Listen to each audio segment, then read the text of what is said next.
What's up, everybody? Today we're talking about the Sony A7 IV that seems to be, at least some specs seem to be announced or released on Sony Alpha rumors, which is pretty interesting. But before that, right now, I'm looking at my camera bag. I just took my camera out. I had a photo shoot, which I normally don't do photo shoots, but lately I've been kind of getting into them more so that I can improve my photography. And this photo shoot was for a kid's baptism. That's why I kind of have in my camera bag a little flash because the church might have been kind of dark. But then I had my variable ND filter in there if I was going to film something outside, just for kind of like B-roll for my own purposes. I had that. And then this was for my lens. I took my R5, which I'm recording with right now, and the microphone. But then I also had the 70 to 300 millimeter lens. A lot of people have considered that this is pretty cheap, and the way it kind of looks in itself, it's an f4 to 5.6 70 to 300 millimeter with image stabilization built in. And it may be cheap, but oh my gosh, this thing for a semi-affordable price gets you great shots. Wonderful, great looking bokeh, and it's just really handy. And then I had my 50mm f1.4, and all of these are EF lenses, and then I just use the adapter. Got the 24 to 70 connected right now. Anyway, you're not here for that. You're here for the A7 IV. So what are the specs that they talked about? Well, this amazing new full-frame Sony A7 series camera that follows up the A7 III is rumored to have an upgrade of megapixels from, I think, 24 megapixels was on the A7 III, but the A7 IV is expected to have about 33 megapixels and 5.5 stops of image stabilization, which you're kind of seeing right now. R5 that I'm using has around 5 stops or 5.5 stops. But my studio right now is a straight up mess. I was working on different things, and I've got like lights and setups and like huge lights because I was working on slight projects, and my cameras are all over here and just kind of like in a disarray, just trying to get them. But like, I'm just going to hold the camera as an example. Just because, let's get the black magic out of the way. So, this is not a Sony, it's definitely a Samsung at this perspective.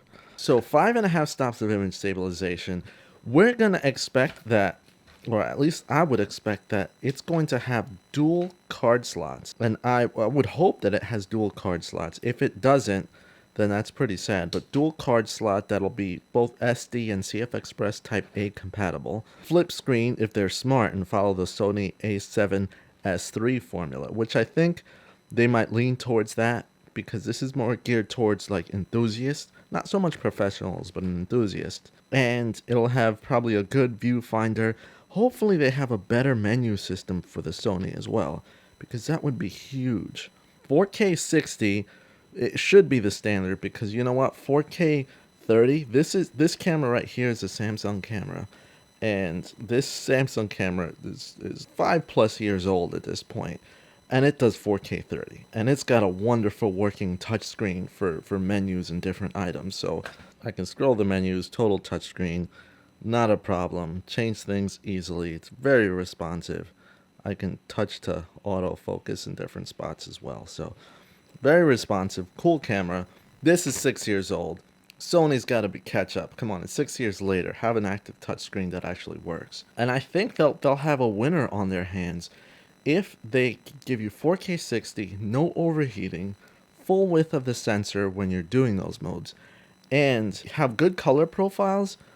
Take great 33 megapixel shots, which at 33 megapixels would outperform the megapixel performance of the Canon's last significant 5D camera, the 5D Mark IV, and you have a winner.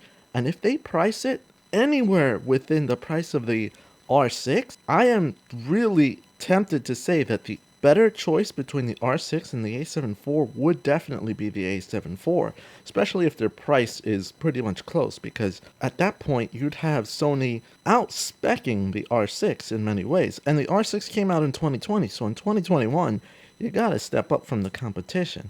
But if they're the same price, then either Canon's gotta do a price drop, or we'll see.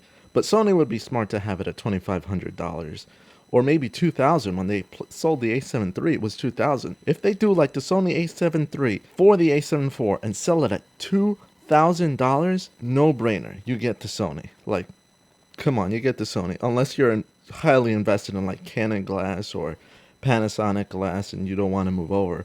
Understood. But if you're starting off, I think the best starting off point, if you're going full frame and you're not into any other camera body, go with the Sony A7 IV. That's a great starting point, in my personal opinion. All we know from Sony alpha rumors at this point, of course, is 33 megapixels and 5.5 stops of image stabilization, and potentially launched in October. So that's exciting news. You know, Sony's really kind of coming out the gate with a camera.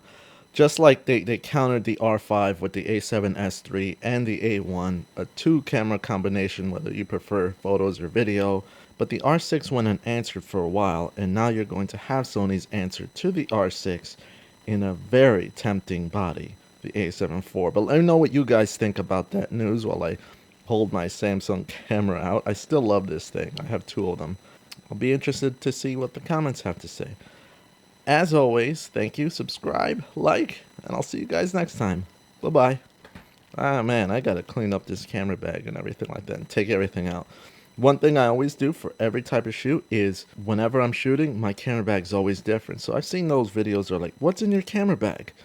It's never the same thing. So I don't know why people do those videos.